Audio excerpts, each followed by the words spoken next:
방심. 1944년 6월 6일 어마어마한 규모의 연합군 병력이 노르망디에 상륙합니다. 그리고 이로부터 2달 뒤인 8월 19일 4년간 독일의 지배 아래 있던 파리가 드디어 해방되는데요. 이후로도 서부전선의 연합군은 파죽지세로 독일군을 밀어내고 동부전선에서는 소련이 계속해서 독일을 압박해옵니다. 독일의 패망이 코앞까지 다가왔음에도 히틀러는 패배를 인정하지 않으려 했습니다. 그는 이 절체절명의 순간에도 오로지 반격할 생각만 하고 있었는데요. 당시 독일은 보급에 굉장한 어려움을 겪고 있었습니다.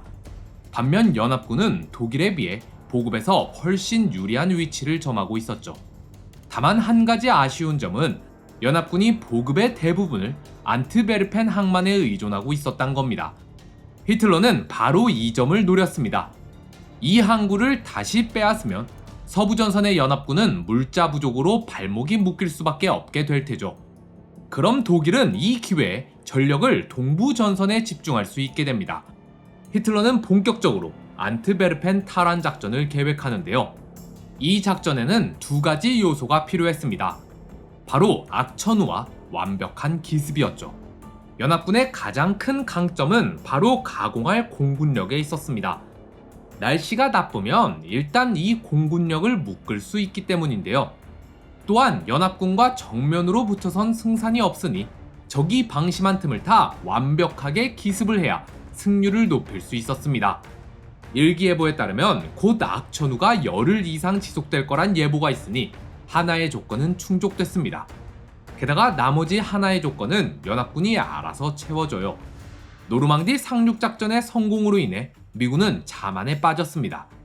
병사들 사이에는 이제 곧 전쟁이 끝날 거라는 안일함이 만연해 있었죠. 특히 아르덴 지방의 최고 사령관 오마 브래들리는 적을 완전히 과소평가하고 있었는데요. 그런데 벌지 전투. 1944년 12월 16일 오전 5시 30분 느닷없이 맹렬한 폭격이 미군을 향해 쏟아집니다. 무려 90분 동안이나 말이죠. 폭격이 끝나자 갑자기 여기저기서 전차 부대가 돌격해 들어옵니다. 벌지 전투의 시작이었죠. 독일은 완벽한 기습에 성공합니다. 혼란에 빠진 미군은 제대로 대응하지도 못했고 독일의 전차 부대는 빠르게 안트베르펜으로 향했죠. 심지어 하필 이때 브래들리는 아이젠하워의 오성 장군 승진을 축하해주기 위해 파리에 가 있었습니다. 무려 10시간이 지나고 나서야 브래들리에게 독일의 기습 소식이 전해집니다. 그런데 브래들리는 이걸 그냥 소규모 도발 정도일 거라 생각하고는 별로 신경을 안 써요. 하지만 옆에 있던 아이젠하워는 달랐습니다. 아이젠하워는 곧장 적의 의도를 눈치챘죠. 궁지에 몰린 독일이 군사력을 괜히 낭비할 리는 없었습니다. 그는 독일의 목표가 항구일 거란 걸 눈치채고는 곧장 브래들리를 전장으로 돌려보내는데요. 다음날 오후가 되어서야 전장에 도착한 브래들리는 그제서야 사태를 파악합니다. 독일군이 무려 1500대의 병력 수송 열차와 500대의 보급 열차를 동원한 대규모 공세를 펼쳤다는 걸 말이죠. 계속되는 악천후로 인해 연합군은 독일 병력이 이동하는 걸 몰랐습니다. 게다가 비행기를 동원할 수 없으니 공중 폭격을 할 수도 없었죠. 독일군은 생비트와 바스토뉴를 향해 진격합니다. 이 2 도시를 거쳐야 안트베르펜까지 갈 수 있었거든요. 독일은 먼저 생비트를 점령한 뒤 바스토뉴를 향해 진격합니다. 독일이 도시를 포위하자 미군은 완전히 고립돼 버리고 맙니다. 미군은 결사적으로 저항했지만 수많은 사상자가 발생하고 물자도 거의 바닥나고 마는데요. 그렇게 바스토뉴마저도 독일의 손에 떨어지기 직전 마지막 순간에 구름이 걷히고 날이 갭니다. 반격. 연합군은 곧장 비행기를 띄워 독일군에겐 공습을, 미군에겐 보급을 해줍니다. 미군은 죽기 직전에 간신히 살아났지만 아직 전세를 뒤집기엔 역부족이었습니다. 독일은 25만에 달하는 대규모의 병력으로 미군을 밀어붙이고 있었는데요.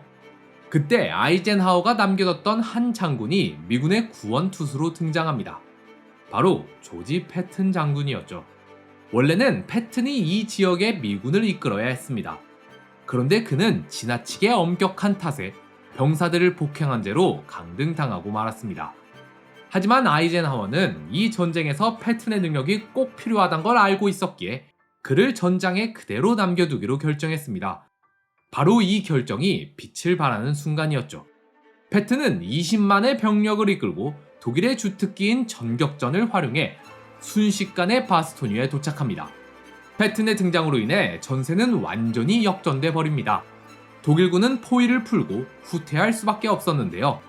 연합군이 독일 보급부대에도 공습을 가했기 때문에 독일군은 심각한 물자 부족에 시달렸습니다. 심지어 퇴각하는 와중에 연료가 떨어져서 전차를 버려두고 도망치는 일이 태반이었죠. 자, 그런데 이상한 점이 하나 있습니다. 사실 이 벌지 전투는 독일이 이길 가능성이 거의 없는 전투였어요. 그래서 미군이 방심을 했던 거고 브래들리도 소규모 도발일 거라고 추측한 거거든요. 아니, 날씨 개니까 공습 시작되면서 바로 역전돼 버렸잖아요. 날씨 하나 믿고 이런 대규모 작전을 개시하다니 이게 말이 되냔 말이죠. 어째서 독일은 이런 무모한 결정을 한 걸까요? 히틀러의 최후. 바로 히틀러 때문입니다. 벌지 전투로부터 무려 5달 전인 44년 7월 20일, 누군가 히틀러의 회의실 책상 밑에 폭탄을 설치해둡니다. 이 폭발로 인해 함께 있던 4명은 사망했지만 불행인지 다행인지 히틀러는 살아남았습니다. 테이블이 너무 두꺼워서 폭발의 충격이 흡수돼 버렸거든요. 그런데 이 사건으로 인해 충격에 빠진 히틀러는 대대적인 숙청 작업에 돌입합니다. 자신에게 반대하는 자는 모조리 죽여버려요. 무려 200명에 달하는 고위 장교들이 반란 혐의로 처형됐습니다. 게다가 이 시기에 히틀러는 이미 마약에 중독된 상태였어요. 히틀러는 주치의한테서 비타민 주사를 자주 맞았는데 사실 이 주사엔 코카인과 헤로인이 들어있었거든요. 히틀러는 점점 이 주사에 중독돼 갔죠. 마약에 취한 독재자가 자기한테 반대하는 자들은 모조리 죽여버리고 있습니다. 이런 상황에 그 누가 히틀러의 의견이 잘못됐다고 말할 수 있을까요? 마약에 취한 히틀러는 마치 무적이 된 것 같은 기분을 느꼈습니다. 그래서 벌지 전투를 승리로 이끌 수 있다는 근거 없는 자신감을 얻게 된 건데요. 나치 장교들은 이 작전이 말도 안 된다는 걸 알면서도 감히 히틀러에게 반기를 들지 못했습니다. 그래서 이 말도 안 되는 작전이 개시된 거예요. 그런데 이 벌지 전투에서의 패배로 인해 오히려 독일의 패망이 가속화되게 됩니다. 독일은 벌지 전투를 벌이기 위해 동부전선에서 수많은 병력을 차출해 서부전선에 투입했습니다. 그러자 동쪽의 소련군이 더욱 무서운 기세로 진격해 들어왔는데요.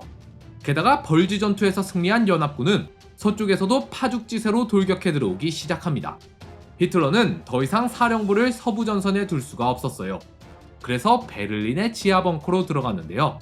하지만 결국 소련군이 벙커 코앞까지 진격하자 히틀러는 벙커 안에서 직접 생을 마감하게 됩니다.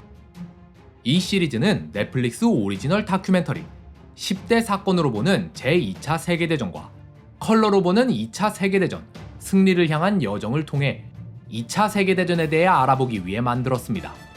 더 자세한 내용과 세계 석학들의 통찰력 있는 해설, 그리고 긴박감 넘치는 스토리를 원하시는 분들은 넷플릭스에서 이 두 시리즈를 직접 시청해 주시기 바랍니다.